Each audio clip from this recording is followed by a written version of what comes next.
Все, ми в ефірі. Доброго вечора. Понеділок, 8 вечора, як завжди. Вадим Хомага з нами. І будемо підбивати підсумки тижня, що минув. Ну, тиждень був такий, як на мене, звичний, нічого такого особливого. Краматорськ, трагедія у Краматорську, і звичні обстріли Херсона, Сум, Запоріжжя. І якісь вяленькі мопеди прилітали до Києва. Їх позбивали, тим не менш, знов стали літати. 12 днів не було, і тут знов полетіли до нас. Вже якось там розслабилися, що не може бути такого, але ж насправді нічого не змінилося взагалі. Крім того, що з чого починати, хочу окреслити теми сьогоднішні. По-перше, це, безумовно, як завжди, ситуація на лінії фронту. З огляду на все те, що відбувається як на самій лінії фронту, так і поруч з нею, і в Росії в тому числі, зокрема, і ракетні удари, і удари дронами. Все це можна докупи скласти. Також постачання техніки військової, яку нам пообіцяли дуже багато, але досі поки немає. Її мало, насправді. Туди ж інтерв'ю генерала Залужного. Воно було таке дуже різке і дуже, я так скажу, не без жодних політесів. Таке жорстке інтерв'ю, я вважаю, що воно було правдивим. Далі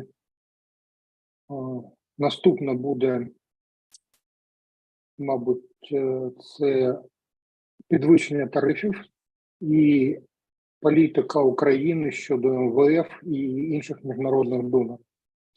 І взагалі економічна політика всередині країни, тобто тарифи, податки, паливо, безумовно, те, яке воно підвищилося з 1 липня, точніше. Тобто це така велика тема, і ліквідація, безумовно, пільгового оподаткування, це вкладається туди ж. І взагалі, і третя тема, дуже велика, це боротьба так звана з корупцією, точніше боротьба корупції проти України. І на останнє, я думаю, що це буде підготовка до саміту НАТО, тому що це дуже важливо і воно зачепить, безумовно, дуже сильно. Причому я хочу сказати, що для мене це не просто підготовка до саміту, як там до якоїсь там події, яку там очікують чи не очікують, чи якісь там будуть зроблені висновки, чи не будуть вони зроблені. Але я хочу сказати, наприкінці ефіру я скажу своє ставлення до цих подій і як на нас це може вплинути. Тому що це буквально цей саміт може визначити долю світу без перевершення.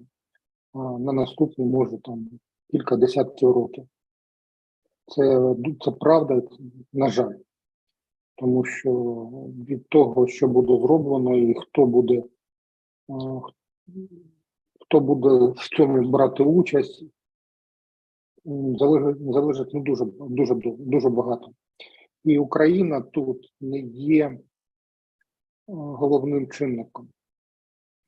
Взагалі, я так вважаю, що доля України і чи буде запрошення України до вступу до НАТО, чи після війни, чи ще за яких там умов. Я вважаю, що це не головне, те, що буде обговорюватися у вузькому колі, не серед всіх членів НАТО, а в вузькому колі, воно існує, безумовно. І саме від цього буде залежати, чи буде цей саміт Ялтинською конференцією перед 44-го року, або він стане черговою поразкою Заходу. І черговою поразкою насамперед перед колективним диктаторським режимом. Тому що треба до цього ставитися саме так.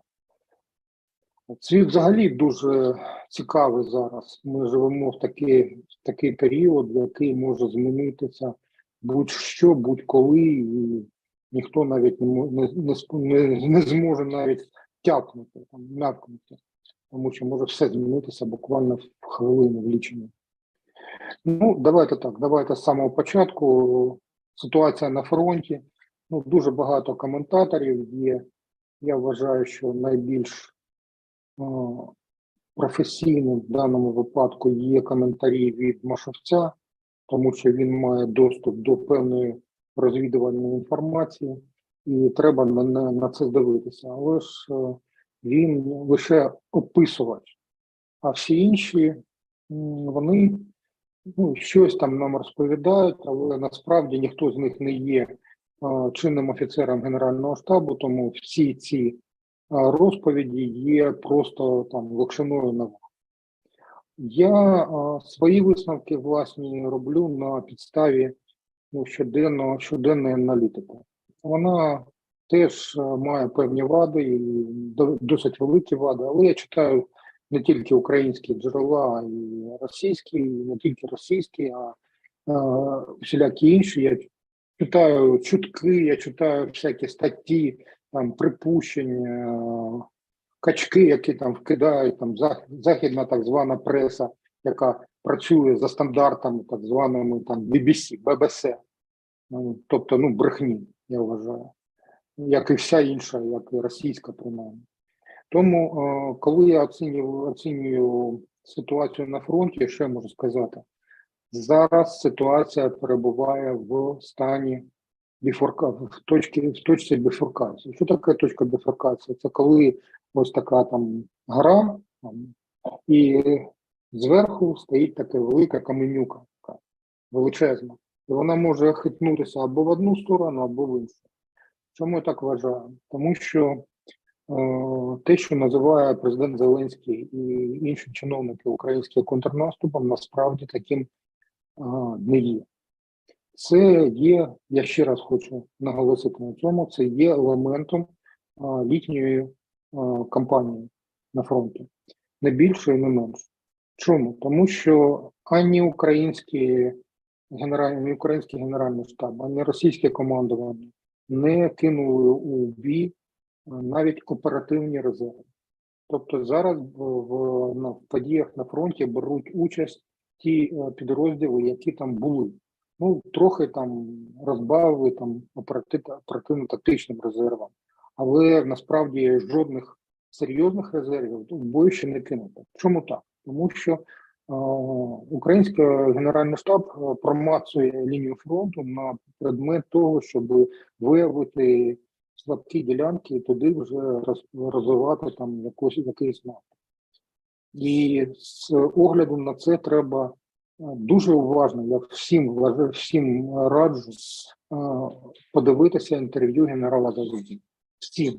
Всім без винятку. Чому? Тому що там сказано правду. Ось такий генерал, я старий солдат, я не знаю слов любові, як там було там у фільмі «Здрасте, я ваша тьотя». Він сказав те, що сказав, що жодна країна з НАТО або весь блок жодного разу, за жодних умов не пішла би в наступ за наявних умов і за наявної техніки, яку має зараз українські війська. Чому так? Тому що у нас не вистачає геть нічого, у нас не вистачає навіть снарядів. Тобто ті снаряди, які нам постачаються, за умови наступу, ми маємо витрачати їх, принаймні не менше, ніж росіяни. А наразі ми маємо їх 5, 10, а навіть 15 разів менше на певних ділянках, ніж по нам вистрілюють російська артилерія. Друге, це те, що ми не маємо не те, що там якоїсь переваги в повітрі, ми взагалі програли повітря, у нас його немає. І російські літаки літають так, як вони хочуть. І вони літають там за 70-100 кілометрів від лінії фронту, наші підрозділи ППО їх збити не можуть, а вони стріляють по нашим літакам, і вони мають ракети, які мають радіус враження там 100 з гаком кілометрів. Тобто вони нас бачать, наші літаки, а ми їх ні. Тобто наші літаки можуть літати тільки дуже низько над землею. А як тільки вони піднімаються, їх тут же миттєво їх паленгують і піднімається ескадрилля, і ракета вилітає. Тобто у нас немає літаків. І про це Залужний теж сказав.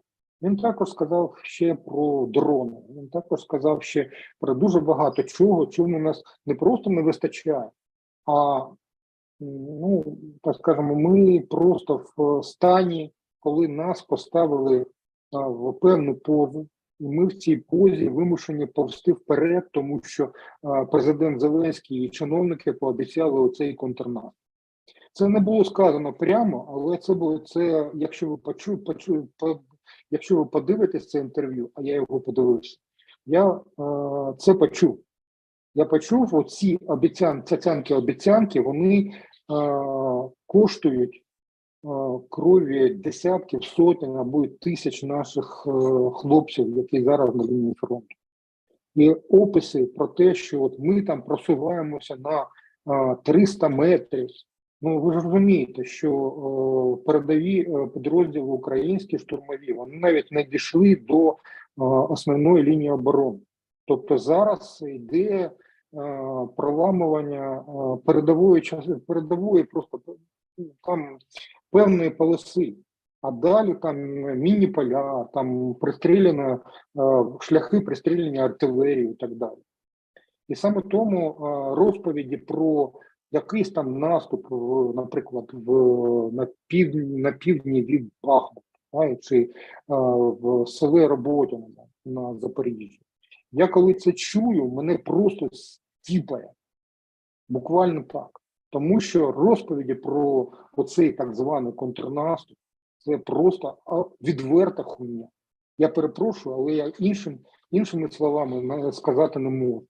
Тому що там нам розповідає, там, особливо мене вибішує оця от, тупа курка-маляр, яка розповідає про якісь там здобутки на лінії фронту, що ми звільнили протягом тижня 37,5 квадратних кілометрів.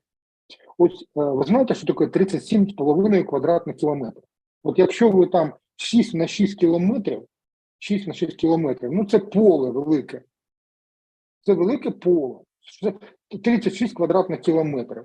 Ну, велике поле і все. От ми звільнили таку територію протягом вже 4 тижнів так званого контрнаступу. Ну, ми рухаємо. Минулого тижня знайшло підтвердження, ну, вже я його принаймні отримав, те, що українські війська захопили все ж таки плацдарм в районі Антонівського мосту. І ми маємо там певну перевагу в артилерії, тому що там наша артилерія стоїть на високому боці Дніпра, і вона покриває досить велику відстань. І вона може контролювати хоча б щось.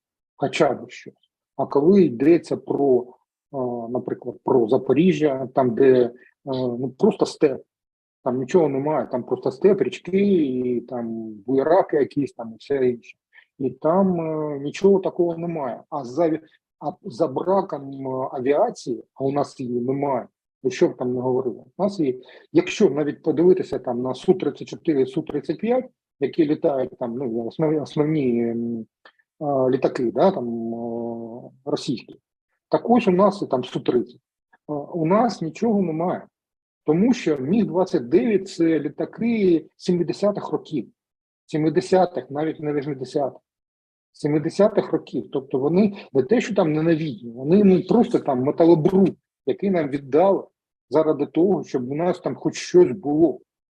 Насправді, навіть F-16 – це 70-80-ті роки, щоб ви розуміли. Але це платформа.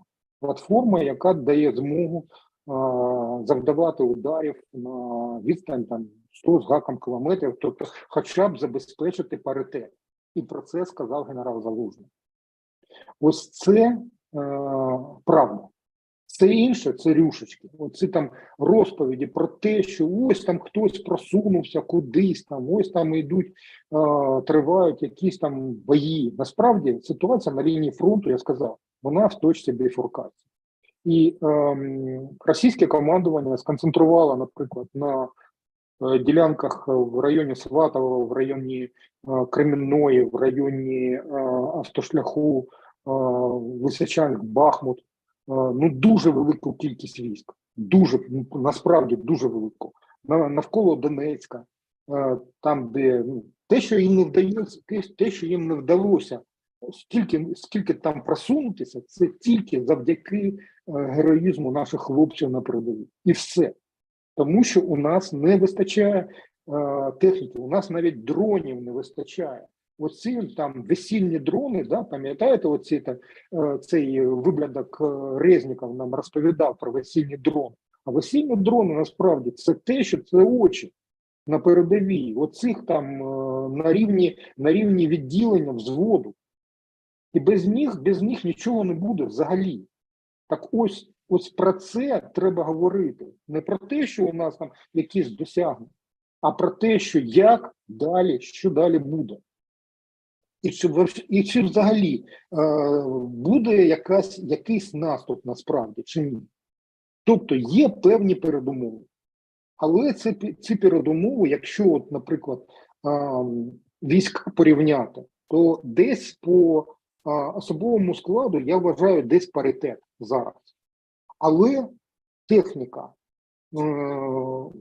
там нам розповідали, що ось там Т-55, там вони погані танки, але якщо його поставити у капонір, він буде стріляти. Так само стріляти, як і гармата, так само стріляти, воно буде стріляти. А якщо там пристрілена дорога якась, то там нічого не пройде. Плюс, все заміновано. Реально, вони готувалися, вони дуже прискіпливо готувалися до українського контрнаступу. І саме тому я таку відчув у Залужного таке ставлення до нас, до того, що відбувається, як до зради України. Він це прямо не говорив, але я це скажу. Подивіться, будь ласка, подивіться і спробуйте це зрозуміти. Я можу зараз сказати, як що відбувається на конкретній ділянці. Щодня я роблю якусь аналітику. Але щоб ви розуміли, що зараз можливо все. Тобто оце зупинення, я вважаю, що нічого поганого в тому, що ми зупинимо так званий контрнаступ, не буде, доки ми не отримаємо винищення. Ось це я вважаю правдою. От що б вам там не говорили, що б вам там не розпотякували всякі там Жданови, да, там, я не знаю, там всі ці експерти так звані. Це фронт.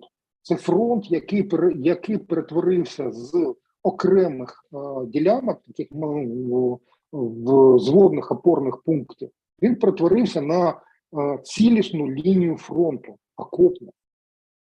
І зламати цю лінію оборони, ешелоновану лінію оборони, з кількома лініями окопів, з капонірами, з рвами протитанковими і з підривом гребель на річках, які там йдуть. Тобто я вважаю ситуацію такою, що якщо буде сказано зараз, що треба зупиняти оцей спектакль кривавий, якщо це скаже генерал Залужний, то до цього потрібно ставитися так, як потрібно. Тобто Зеленський чесно сказав, він чесно сказав, що українські війська мають продемонструвати успіхи перед самітом НАТО. Ось так, прямо. Тобто, заради саміту НАТО, заради якоїсь дати, вбивати наших хлопців, кидати їх на міні-поля, на нерозчищені міні-поля. Це не просто дурня, це відверте знущання над нашою армією, До речі, цю армію готували наші союзники. І ці хлопці, вони пройшли певні вишки. І це техніка, це новітня техніка. Плюс літає багато дронів. Ми досі не знайшли протидії, ефективної протидії проти таких дронів, як Ланцет. І зараз ми не маємо навіть переваги навіть в дронах. Я вже не говорю про все інше. І зараз в такому стані наступати, ну, мабуть, це можна, але скільки життів це буде коштувати Україні? Скільки життів наших хлопців? Скільки? І от ті розповіді там нам, київські там так звані експерти нам вже там про відновлення, там про перемогу нам вже говорять. Яка, друзі, яка перемога? Яка перемога? У нас немає в головному компоненті, у нас немає переваги. А головний компонент – це авіація. І авіація не тільки... І ця авіація, до речі, вона захищає і повітря, боронить повітря від ракет і від дронів. І її немає. Тобто у нас немає засобів РЕП. Ну, останнього тижня ми отримали, ну, начебто ми отримали, ну, такий потужний локатор від Німеччини. Але це один локатор. А якщо говорити про все інше, то це система. Система, це логістика. І якщо є правдою те, що військам не вистачає пального, то те, що робить міністр Резніков, це не просто саботаж, це державна зрада. Він, оці два блогери, там, Резніков і Маляр, вони щодня нам розповідають про щось. Хто вони такі? Вони що? Офіцери Генерального штабу? Вони що, бачать карти? Вони ще мапи оці всі бойових дій? Ні. Вони просто нам вішають локшину на вуха. Ось ми там щось там, ми вибили. А насправді все дуже погано. І з цього боку треба дивитися на призначення, по-перше, про знищення Укроборонкраду і звільнення Гусєва, який є теж державним зрадником, звільнення просто так, без кримінальної справи, і заміна його на якогось там вундервафлю, який там 31 рік, генеральний конструктор КБ імені Мауса, танкового. Ви чули про українські новітні танки, про українські новітні БМП, БТРи, там якусь там іншу бронетехніку? Ні? Я теж не чув. А от у нас є генеральний конструктор, там 31 рік, потім якого призначено було генеральним директором найбільшого в Україні танкового заводу в Харкові. Ну, до речі, завод перебуває в стані банкрутства. Завдяки плідній роботі цього теж, ну, попередники, само собою, але і цей. І як його призначили? Знову призначили оцього вундервафля, призначили знову без конкурсу. Тому що сказав там цей міністр стратегічних галузей промисловості, там Чернишов сказав, що треба його призначити. І в Офісі президента його призначили. Ну, тобто, так званий уряд його просто там, ну, підписав там Шмигаль. А все інше, ну, хто ця людина? Йому дали завдання щось там зробити, там, перетворити Укроборонпром на якийсь там концерн, який буде працювати за стандартами НАТО. Ви вірите в це? Я ні. І це відбувається в той час, коли Україні, як повітря, як вода, потрібні снаряди, потрібні літаки, потрібні дрони. Не сотні дронів, а десятки тисяч дронів. Сотні тисяч дронів. Я не перебільшую про десятки тисяч. Я не перебільшую, правда?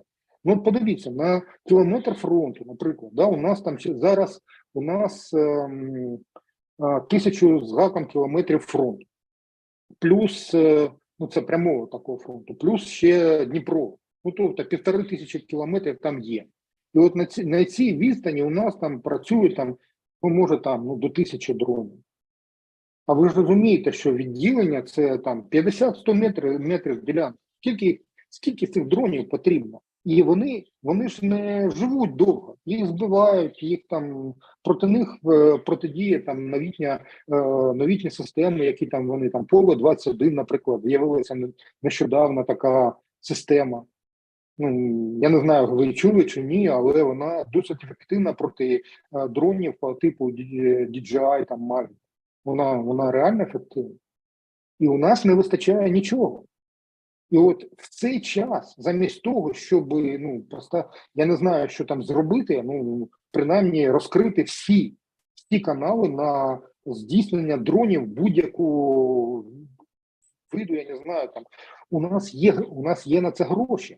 Але ці гроші наразі складуються переходжу до іншої проблеми. Вони наразі складуються через депозитні сертифікати Національного банку. Вони уходять в комерційним банкам як прибуток. Ви розумієте, що під час війни у нас банки – це найприбутковіший бізнес в країні. Найприбутковіший. Не зброї, не виробництво зброї, там, да, не щось там, не виробництво амуніції, однострою і так далі. Банки, які не кредитують економіку взагалі, вони купують оці депозитні сертифікати, і вони за 25% вони мають прибуток. А Національний банк, гроші, які нам надають партнери, як кредити в тому числі, наприклад, кредити МВФ по цим там з гаком відсотків, вони їх через депозитні сертифікати перетворюють в гроші цих комерційних банків і банків державних, які мають над собою так званих наглядачів, які потім ці гроші, потім з'являються новітні мільярдери українські. І вони вже є, але, як сказав там директор Dragon Capital Мазепа, він сказав, вони є, але вони ще не проявилися, вони ще не почали купувати нерухомість, вони поки ще побоюються. Але гроші в них вже є. Ну, Синниченко, я думаю, нормальний такий приклад. А він лише там мав доступ там до якихось там, є набагато більші гроші, такі як, наприклад, на відновлення, так зване відновлення. Війна ще не... Я не бачу поки у війни кінця у цій. Коли вона закінчується, я не можу вам сказати. І вам ніхто не скаже про це. Крім, може, президента Зеленського, який вже розповідав там цьому Бьорнсу, директору ЦРУ, про те, що Україна намагається розпочати мирні переговори до кінця цього року. От ви вірите в це? Я ні. Я не знаю. Я не песиміст, але я оптиміст. Оптиміст в якому сенсі? Тому що попри все це, те, що відбувається, наші хлопці не просто тримають фронт, а навіть посуваються вперед. І це не завдяки, це навпаки. Про МВФ. Це дуже важка проблема. Навіщо Україні кредит МВФ під такі відсотки? Нам говорять, що цей кредит нам надає можливість брати інші кредити, коштом яких ми гасимо ті кредити, які ми взяли раніше. Що б там вам не розповідали чиновники Мінфіну, там, Нацбанку, це насправді так воно і є. І я сказав, куди йдуть ці кредити, навіщо вони потрібні? А для того, щоб цими кредитними грошима на нас навісити і заплатити комерційним банкам. А через ці комерційні банки певні люди їх, державні банки, у нас державний сектор головний, вони їх відмивають і вони кладуть їх в певні кишені. І все нормально. Доступ до валюти має Національний банк і певне обмежене коло комерційних банків. Вони цим користуються дуже ефективно. Все нормально. І коли нам наші чиновники розповідають про те, що Росії треба включити до списку групи з протидії відмиванню брудних грошей ФАТ, так я вважаю, що така процедура була б застосована принаймні до сірого списку до України. Тому що все непрозоре. Сьогодні Резніков влаштував істерику щодо проведеного Держаудитслужбою аудиту міністерства. Нічого ще, засекречено все, але сама по собі істерика свідчить про те, що там таке, що навіть, якщо там просто можна стріляти геть усі, навіть прибирання. Я так вважаю. Тому ось як до цього ставитися. Плюс корупція, безумовно, як без неї. От тут корупція, от всюди корупція. І коли нам минулого тижня нам кілька разів різні люди говорили, що, наприклад, там щодо вступу до ЄС, нам сказали, що жодних послаблень для України не буде, тому що треба спочатку робити програму мінімум. А це не боротьба з корупцією, а її викоренення. І це в країні, яка веде війну за існування, за власне існування, тобто екзистенціальну війну. У нас така корупція, яка оце все зжирає. І без цього, і нам ніхто до цьому не допоможе.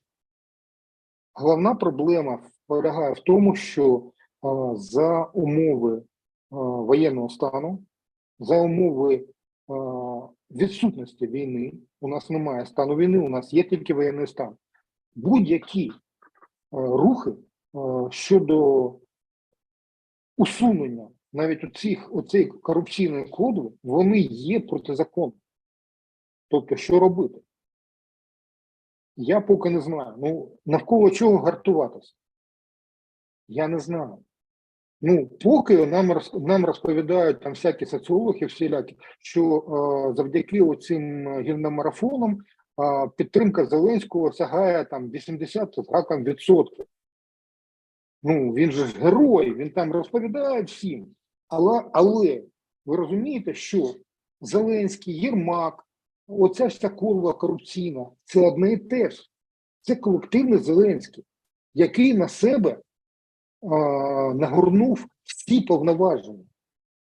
Тому що будь-які забаганки з Банкової реалізуються за допомогою стада лакеїв з Верховної Ради. І все, тобто у нього вся повнота влади.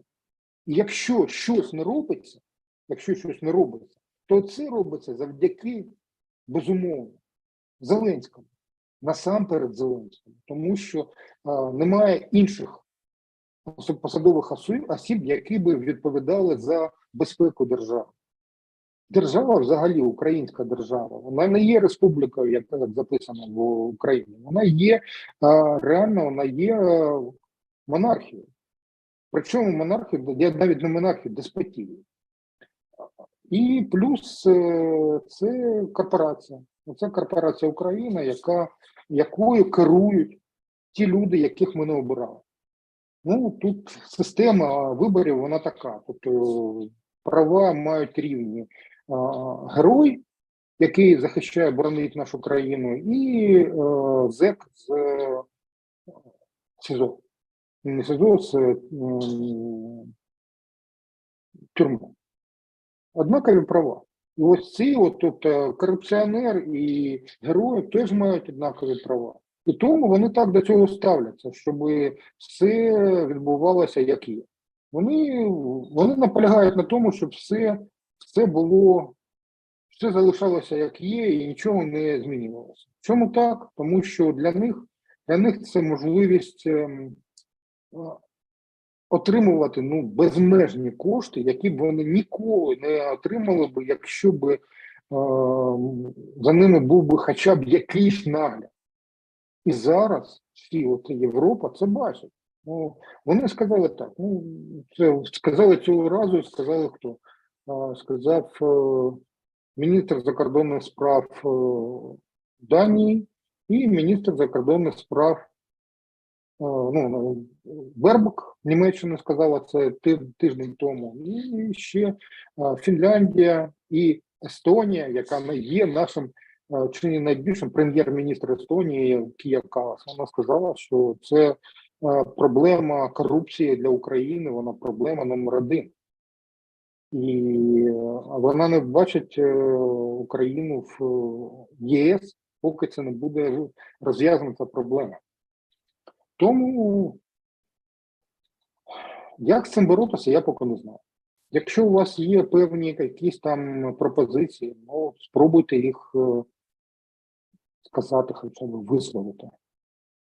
Тобто треба міняти. Але як міняти, коли вся повнота влади належить чиновникам, які навіть не є держслужбовцями або не є гілкою виконавчої влади. Тобто йдеться про так званий Офіс Президента. Вони не є гілкою влади взагалі. Вони є обслугою, яка фактично керує країною за допомогою президента Зеленського. Президент Зеленський несамовито читає тексти, написані спічрайтерами з суфлера. У нього це виходить непогано. І він навіть цей хустою він пробиває геть усі. Тому що от ви уявіть, які інші лідери з огляду на такого Зеленського, який є у нас. І коли я спілкуюся з іноземцями, вони мені говорять, у вас такий Зеленський. Вони порівнюють Зеленського, оцього телевізійного Зеленського, зі своїми лідерами своїх країн. І це порівняння ніяк не на користь цих лідерів. Ну це зовсім. Тобто ви уявіть собі, що ці люди, яких обрали керівниками країни під час екзистенційної війни, добра зі злом, так це оцінює. Вони залежать від суспільної думки, яку формує певне коло так званих засобів масової інформації. Тобто той, хто володіє засобами масової інформації, той може сформувати будь-яку позицію з будь-якого приводу. Ось, наприклад, коли йдеться про тарифи. Давайте спробуємо. Минулого тижня було там кілька рішень, які там дуже гучні. По-перше, це на вимогу МВФ начебто було повернуто всі довоєнне оподаткування під час екзистенційної війни. Коли у нас не вистачає, реально у нас дуже велика кількість робітників, вона на фронті. І не вистачає навіть того, щоб зробити щось. І в цей час викручують руки, там, податкові накладні, які там фактично знищили вже бізнес середній, мав, його немає. І оцей там, і це, до речі, це теж Зеленський. Тобто Гетьманцев – це Зеленський. І ніяк інакше. Гетьманцев – це не Гетьманцев. Гетьманцев – це колективний Зеленський. Як свого часу був колективний Порошенко, там Грановський, там вся оця кодла була, то зараз є колективний Зеленський. І оці всі там Арахамії, Гетьманцеви, Єрмаки, до речі. Єрмак – це Зеленський. Що б ви там не говорили. І підвищення тарифів на світло і насамперед те, про що у нас не обговорюється, те підвищення, звані прайскепи. Що таке прайскепи? Прайскепи на ціну електрики для промисловості, для підприємств, для бізнесу. Так ось, якщо, наприклад, електроенергія для бізнесу буде коштувати 10 гривень за кіловат-годину, то все це буквально за півмісяця це все виліється в інфляцію, в ціни. Тому що бізнес, електрика для бізнесу, для багатьох бізнесів є, крім якихось там, які незалежні, це є важливою складовою собівартості. І коли сьогодні скасувала там так звана комісія з регулювання в галузі енергетики і комунальних послуг, скасувала підвищення цін на на водовідведення і воду за наказом, я підкреслюю, незалежна так звана комісія за наказом президента Зеленського, тому що президента Зеленського це начебто обурило. А чого його це обурило? Тому що комісія не порахувала якісь там, не звернулася з проханням затвердити до Офісу президента. Ну, тобто вони щось зробили самі, вони так, чому, якщо всі займаються там по безпреділу все йде, то чому б їм це не зробити? Вони це зробили, а потім, бояри погані. А цар хороший, да? Типу, от, президент Зеленський 85% цього підтримки, да, у цих соціологів. Знову повертаючись до соціології, коли нам розповідають про те, що нам можна зробити якесь оцінювання суспільної думки на підставі оцих так званих опитувань, я ставлю просте і конкретне запитання. А хтось в цій країні може розповісти, де живуть люди, скільки їх, який у них майновий стан, чи працюють вони, чи є вони, який у них склад, там, да, там, скільки жінок, скільки чоловіків, де вони, як вони розподілені. Тобто це робиться за допомогою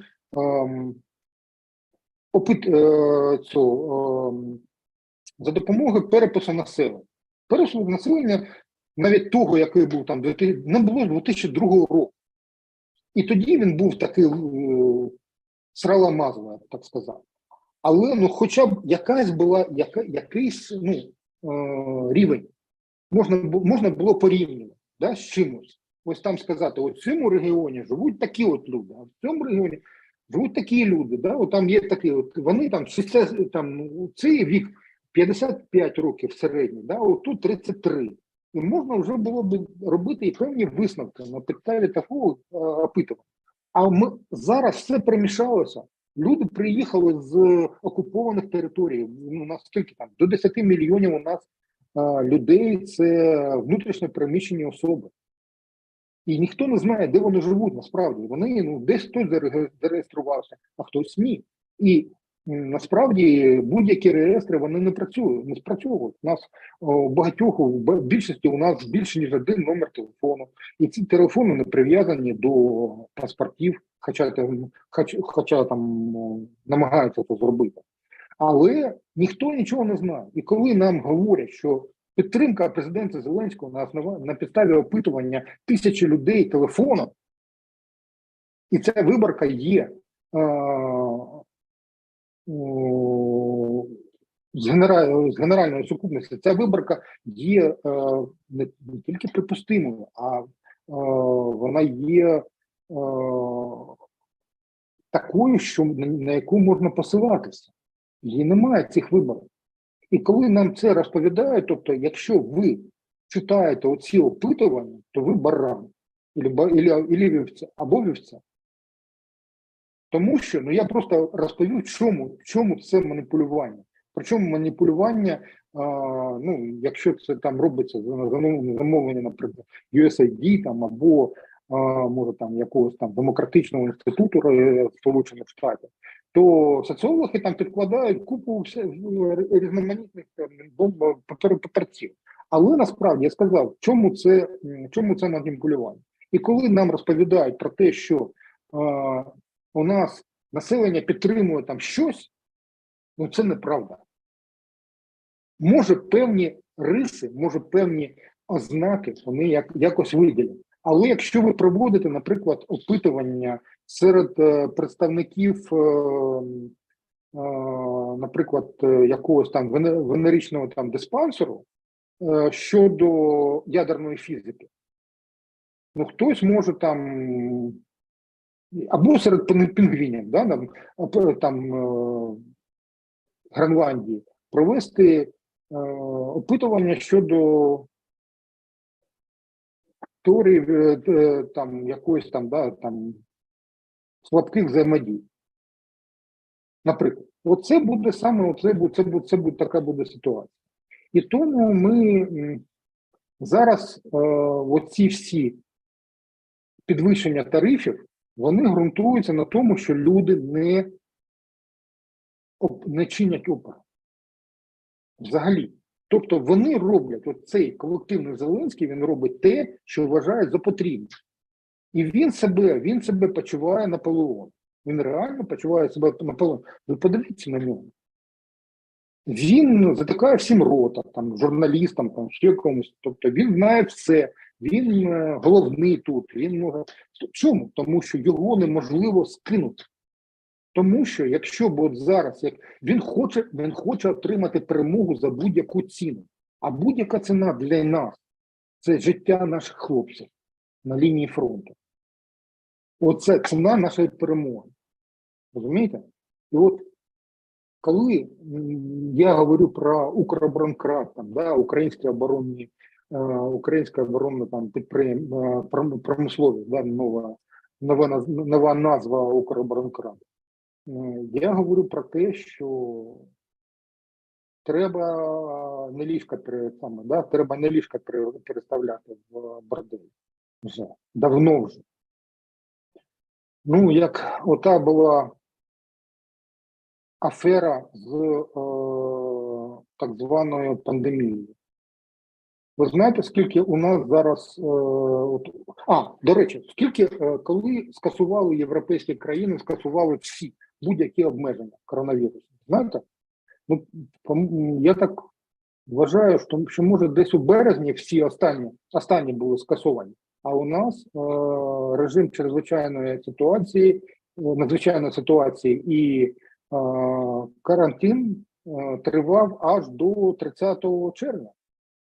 І у нас на складах, закуплені чиновниками за невідомо якою ціною, наразі перебуває десь до 10 мільйонів доз вакцин, які нікому вже не потрібні, тому що вони вже не діють. Нам говорять, треба ж там колотися, да? А от якщо от зараз провести перевірку у цих Ляшків, там, да, Кузіних і всіх інших, і Шмигалів, провести перевірку використання цих грошей, то вони сядуть усі пожиттєво.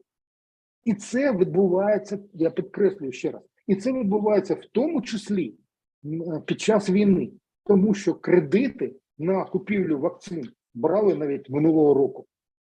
Це правда. Корупція, всюди корупція, всюди корупція. Ну і наостанок головне. От тепер головне. Про саміт НАТО і про те, що на нас очікує в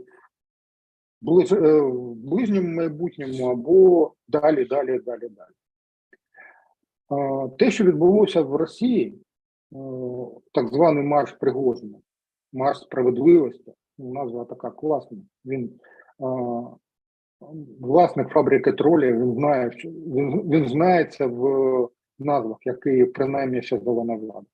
Так ось, оцей марш справедливості, він продемонстрував, що російська влада, вона хитається теж. Там теж дуже багато всяких чинників, але у них є ядерна зброя.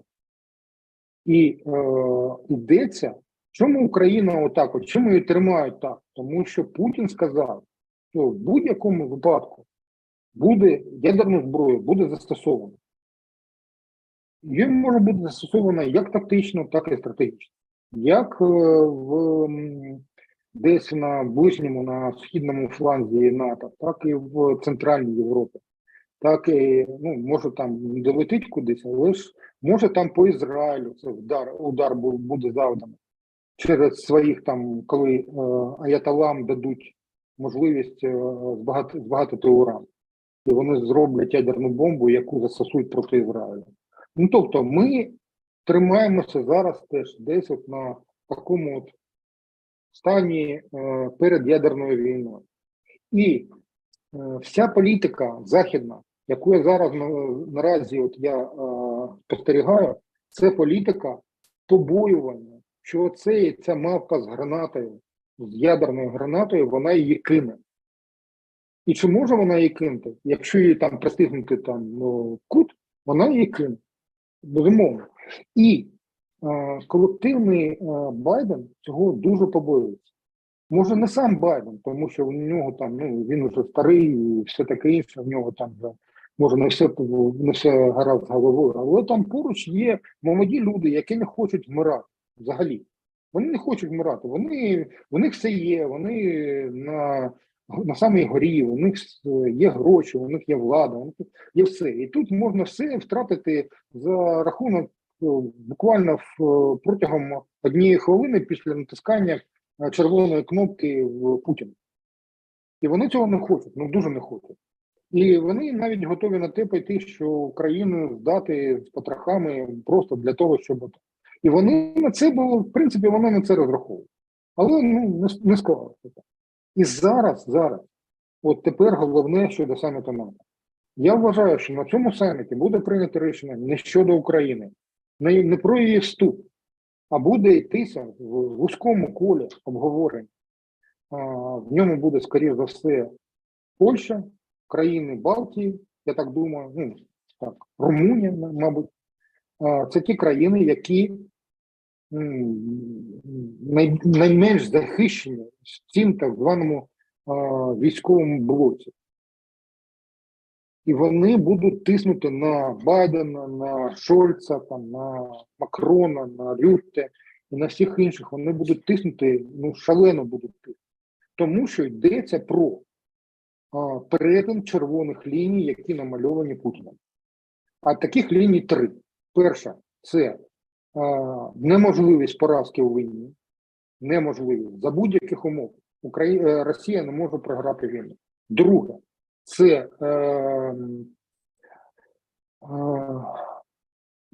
переділення світу за новими лекалами. Це друге. І третє, безумовно, це послаблення Заходу, колективного Заходу, до стану, коли він не буде чинити опір, ну, я б сказав так, експансії, колективній експансії оцього Сходу. Отут Схід і Захід. Тобто я вважаю, що в даному випадку ці країни, які грають на цьому боці, а до них входить і Туреччина, до речі, Іран, Індія, Південна Африка, Китай.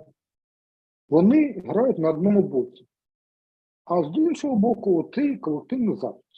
І фактично це теж екзистенційна війна.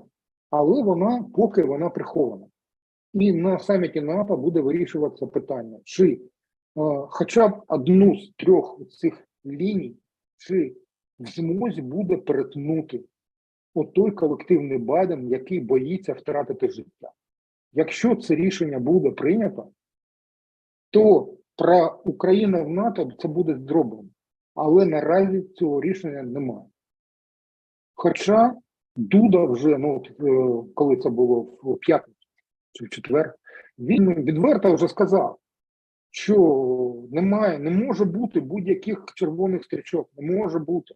Тому що кожен це відступ, крок за кроком, ти сув назад. Ну ми віддамо Україну, а далі що буде? Ну якщо навіть буде війна тривати тут там 10 років, ну так Путін ж підірве Запорізької для того, щоб підняти ставки. Він буде піднімати ставки. Обов'язково. Він це зробить.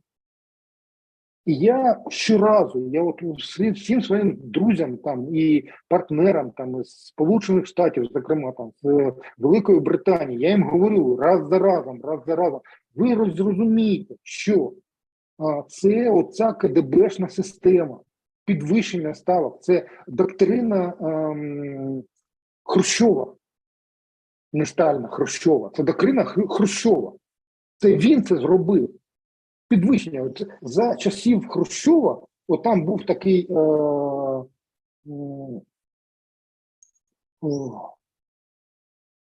керівник КДБ, вже прізвище, ну, вже пам'ять вже не так.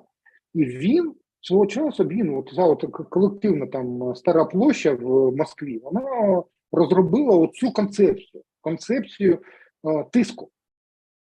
от на такого тиску і підвищення ставок, підвищення ставок.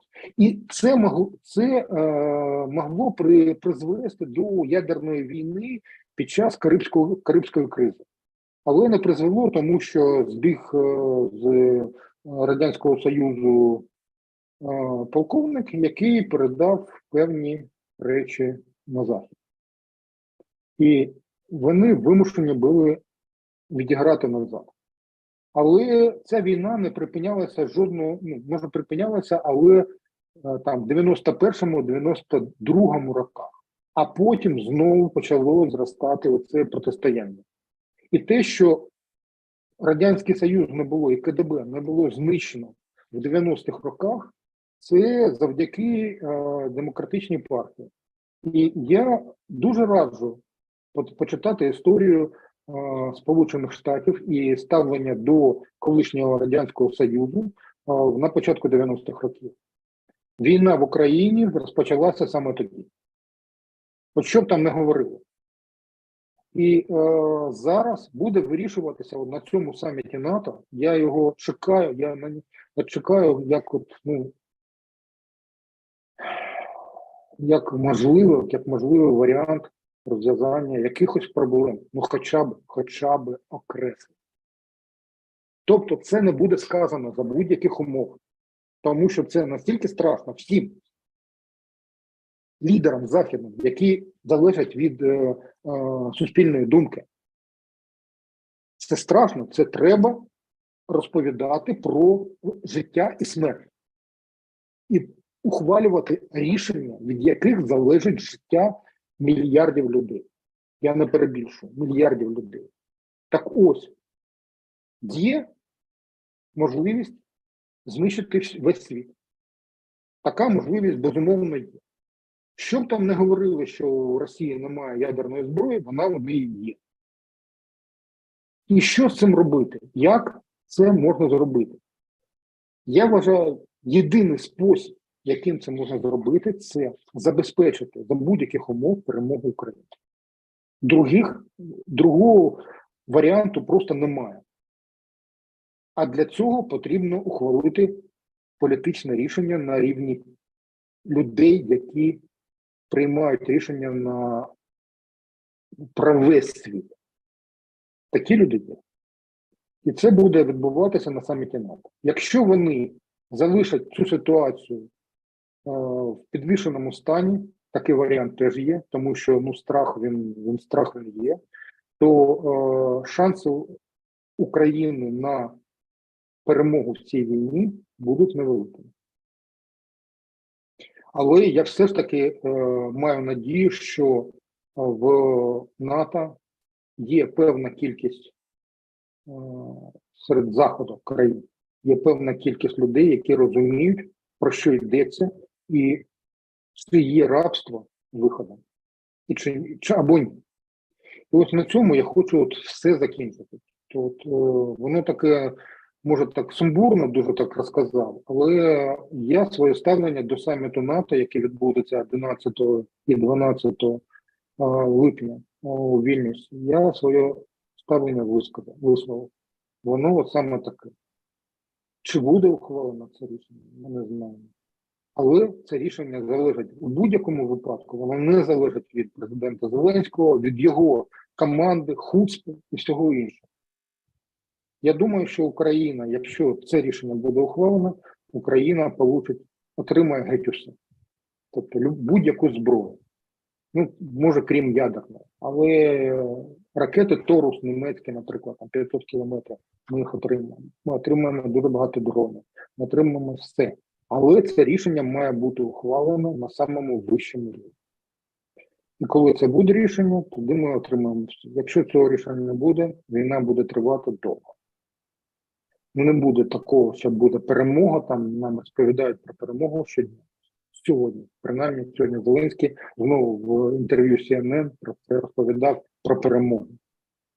Ні, він може там планувати цю перемогу, але якщо відбудеться те, що сказав, наприклад, Орбан, наш там найкращий друг Орбан, він сказав, якщо не буде зброї з Заходу, Україна довго не протримає. І це правда, тому що у нас немає власного виробника. Завдяки Укроборонкрадам і всім іншим. І корупції, тотальній корупції. У нас немає власної зброї. У нас немає ядерної зброї, яку ми просто подарували в обмін на ніщо. Просто подарували. Ми подарували не тільки ядерну зброю, ми подарували стратегічні бомбардувальники, ми розпродали майже всі танки, ми розпродали майже всі літаки, гелікоптери, все інше. Зброю стрілецьку. За часів Порошенка у нас було кілька вибухів на арсеналах, ми втратили снаряди і ракети. Все як завжди. І оця корупція, вона нас вбиває. Тобто ми не суб'єктні, на жаль. Зараз ми граємо якусь гру завдяки мужності людей, які перебувають на лінії фронту. Але якщо припиниться постачання зброї, а цей варіант я не виключаю. Повірте мені, я не виключаю цей варіант. Тоді буде дуже погано. Тому я маю надію, що все ж таки, хоча б на півшишечки буде ухвалено таке рішення. Хоча б перший невеликий крок. Перетнути хоча б одну червону стрічку Путіна. Колективного Путіна, колективного Сходу. Отого Сходу, там, Візантійщини і всього іншого. Я вважаю, що це буде перемогою для нас. Чи отримає перемогу Зеленський, мене не цікавить взагалі. От взагалі. Зеленський – це якась людина, яка на фоні оцих сірості західної і східної, до речі, теж, вона є просто таким якимось там пагорбом. А насправді це просто колективний Зеленський, якому ми бачимо це корупція і все інше. Тобто така от ситуація. Ось тиждень. Вам оцінювати, чи я правий, чи не правий.